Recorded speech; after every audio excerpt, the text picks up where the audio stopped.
بسم اللہ الرحمن الرحیم۔ اللہ کے رسول صلی اللہ علیہ وسلم کی حدیث بیان کی جا رہی ہے۔ یہ حدیث مشکات شریف میں موجود ہے، حدیث نمبر ہے 297۔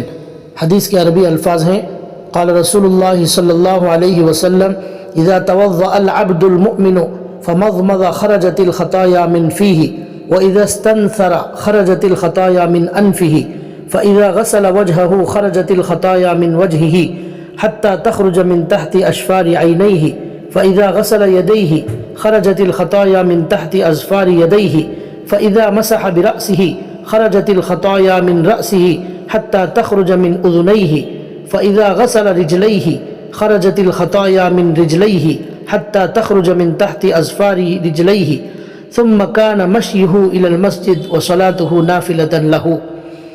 اس حدیث کا ترجمہ ہے، آپ صلی اللہ علیہ وسلم نے فرمایا، جب بندہ مومن وضو کرتا ہے اور کلی کرتا ہے تو گناہ اس کے منہ سے نکل جاتے ہیں، جب ناک صاف کرتا ہے تو گناہ اس کی ناک سے نکل جاتے ہیں، جب اپنا چہرہ دھوتا ہے تو گناہ اس کے چہرے سے نکل جاتے ہیں، یہاں تک کہ اس کی آنکھوں کی پلکوں کے نیچے سے بھی نکل جاتے ہیں گناہ۔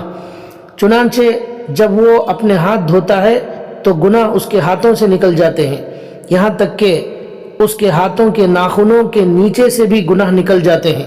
چنانچہ جب وہ اپنے سر کا مسح کرتا ہے تو گناہ اس کے سر سے یہاں تک کہ اس کے کانوں سے نکل جاتے ہیں، جب وہ اپنا پاؤں دھوتا ہے تو گناہ اس کے پاؤں حتیٰ کہ اس کے پاؤں کے ناخنوں کے نیچے سے نکل جاتے ہیں۔ پھر اس کا مسجد کی طرف چلنا اور اس کی نماز اس کے لیے زائد ثواب کا باعث ہو جاتی ہے۔